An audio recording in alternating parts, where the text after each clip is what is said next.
voilà, je l'assume et je suis fier d'avoir commencé doucement. Mais vous voyez, même moi, Arafat, ma carrière a commencé doucement d'abord. Maman quoi? Yeah. 2 jours là, vous avez votre gamme sur moi. Qu'est-ce qu'il y a? Moi là. Voilà, Chine, venez. J'ai une histoire à vous raconter. Oui. Bon, je vais vous raconter une histoire que vous ne savez pas de moi. Venez. Vous savez, quand j'ai commencé la musique d'abord, avant de commencer la musique, j'étais d'abord un DJ. Pendant que mon papa, la nuit, pendant que mon papa dormait, pendant que mes frères et mes soeurs, tout le monde dormait, voilà, la nuit quand tout le monde dort là, moi je fuis, il ne dort pas, il fuit, et puis il m'avait animé dans les maquis. Voilà, c'est ça. Je m'avais animé dans les maquis. Je vous raconte comment est-ce que j'ai pu m'imposer, voilà, dans le coupé décalé. Voilà. Ça, c'est une histoire que beaucoup ne savent pas.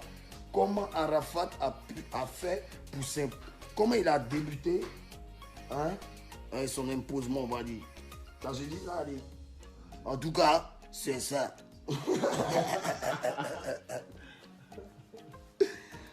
Voilà. Donc, je n'ai pas dit de non, hein, c'est mon histoire et je suis vraiment sérieux. Je ne vous mens pas. Ceux qui savent, savent. Vous pouvez vous renseigner dans les coins que je vais citer. Voilà comment est-ce que maintenant, un jour, moi, je suis dans un maquis, à 14 ans. Moi, je me suis dit, je ne peux pas rester chez mon papa. Je me suis levé, j'ai dit, bon, non, pour moi, ce n'est pas normal qu'à 14 ans, je suis encore chez mes parents. Moi, je vais voler de mes propres ailes. Et c'est comme ça que moi, j'ai quitté ma maison. Et maintenant, j'arrive maintenant à Yopougon, chez ma grand-mère. Je dis à ma grand-mère, ouais, maman, mémé et tout. Moi, mon papa voulait que moi, je parte à l'école. 14 ans, 15 ans, 16 ans, 17 ans, tout ça, il m'a fatigué jusqu'à pour aller. Il voulait qu'il parte à l'école. À un moment, j'ai dit, bon, moi, je ne peux pas aller à l'école. Moi, c'est bon, j'arrête les études. Moi, j'ai laissé les études. Donc, quand j'ai laissé les études, je suis allé à Yopougon. Continuer mon petit travail dans les maquis. Tu dis, tu es vivre seul, tu ne vas pas venir, ta grand-mère, toujours elle va venir te donner là. Hein. Bon, c'est vrai que souvent, il voulait un peu les jets. Mais pardon, hein, si tu me regardes. Ouais, moi aussi, là, c'est ça. Non, mais ce qu'il voulu, c'est pas trop beaucoup, mais tu sais. Ah, c'est ma grand-mère, hein. Vous moquez de moi. Et tata n'a jamais voulu. Qui n'a jamais voulu ici? On a direct. Jurez sur vos parents. Qui n'a jamais voulu? Ali, faut parler. Quand j'ai laissé les études, je suis allé à Yopougon. Continuer mon petit travail dans les maquis. Vous savez combien on me donnait comme jet? Mettez un prix, genre. Parce qu'avant, là, nous, on vivait des cassettes dans Talakou. C'est-à-dire que quand tu viens faire, Yébissanga, vieux père, tonton, pardon, et regardez le tonton là, comment il est, Charlie, oh, il va tuer. Voilà, c'est ça que moi, je faisais pour avoir mes petits jets. Ça, c'était. C'était en quelle année? Ça, c'était en 2000. Voilà, 2000, 2001, 2002. Voilà. Voilà, c'est ça. C'est cette partie-là. C'était en 2002.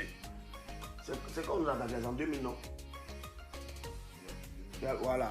On était déjà dans le coup-feu. Voilà, on était déjà dans le coup-feu. Il y avait déjà la guerre au pays, vous savez. Donc, il fallait se défendre. Il faut vivre. C'est chaud. Bon, je faisais mes cassettes à 5 Togo. Vous avez votre gamme sur moi. Qu'est-ce qu'il y a? Moi. Si je meurs demain, c'est que mon frère, lui, il est capable de se tuer demain aussi, il va partir moi. 8 personnes rentrent au milieu de nous. On est inséparables. Tu ne rentres pas, tu ne vas pas rentrer aujourd'hui, tu ne vas pas rentrer demain. C'est comme ça. Nous deux, on est morts. C'est ici, il m'a trahi, quoi. Bon. Voilà ce qui va déclencher maintenant. TV5 est venu, il a fait un peu d'Atalakou, il a ingéré quelques de ses vieux pères. Il a eu 500 000. Il vous parle d'une histoire de 2004. Hein. Il a eu 500 000 devant nous un coup. Et TV5, il m'a donné un peu. Moi, il m'a donné 60 000. Il a donné un peu. Le coucou. Il a décalé un peu tout le monde. Et puis il est parti. Il ne peut pas gâter son nom. C'est un gentil gars. Pendant que TV5 faisait ses spectacles et tous ses concerts, il n'avait pas le temps parce qu'il avait la cote de popularité. Moi, il n'avait même pas de cote de popularité. Comparé même à lui, je ne me compare pas à TV5, c'est mon frère, mais j'explique juste mon histoire. Mon histoire de comment qu'est-ce qu'il a fait puis que dans le game, il ne rigole plus aujourd'hui et comment je suis devenu aujourd'hui un chef dans ce coupé décalé. Voilà, c'est important que les fans et beaucoup de personnes le sachent parce que beaucoup ne savent pas. Et ils parlent de Arafat est méchant. Mais ce qu'on me fait en bas là, vous ne parlez pas de ça. Un jour, TV5 est venu rapidement en cabine. Il était quitté en voyage et puis il est rentré. Donc, il avait porté un Motorola Vector. C'était accroché sur lui comme ça. Non, on n'avait pas ça, on ne connaissait pas ça. Aujourd'hui, là, si tu me regardes, sache qu'il n'y a rien contre toi, en fait. Sache que malgré ce que je suis, parce qu'il sait ce que je suis. Mais aujourd'hui, quand on regarde Daishikan, on est fiers. On est fiers de regarder DJ Arafat aujourd'hui.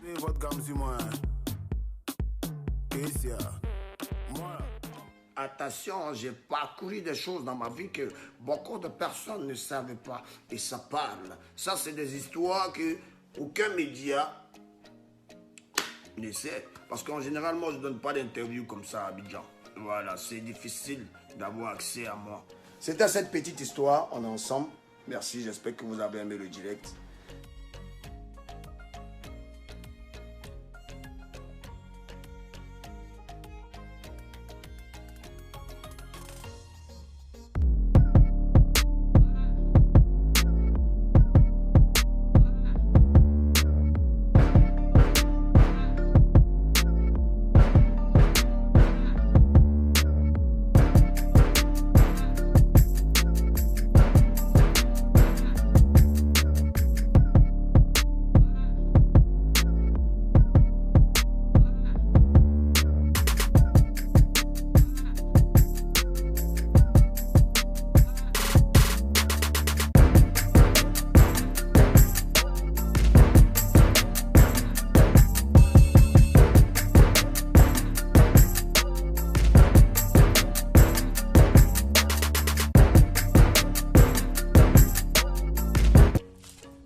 L'homme meurt une fois, l'homme naît une fois.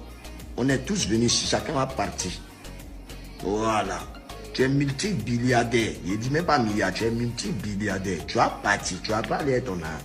Même si c'est dans toute banque du monde entier. Tu as pas l'air ça. Donc la fierté ne s'achète pas, la création ne s'achète pas. Donc quand quelqu'un s'achète et il crée, qu'on ne peut pas venir t'asseoir, venir dire que son truc ne faut rien. Jamais. Tu insultes moi mon travail, il faut me dire. Tu ne peux pas me dire là. Moi, en tout cas, tu m'as loupé, moi, pas te rater. N'ayez jamais peur de mourir, la Chine. N'ayez jamais peur de mourir. Parce que quand vous étiez en train de naître, là, vous n'avez pas eu peur de naître. Ah, moi, quand on prend du chou, là, c'est moi qui vous dis ça. Donc, on est ensemble.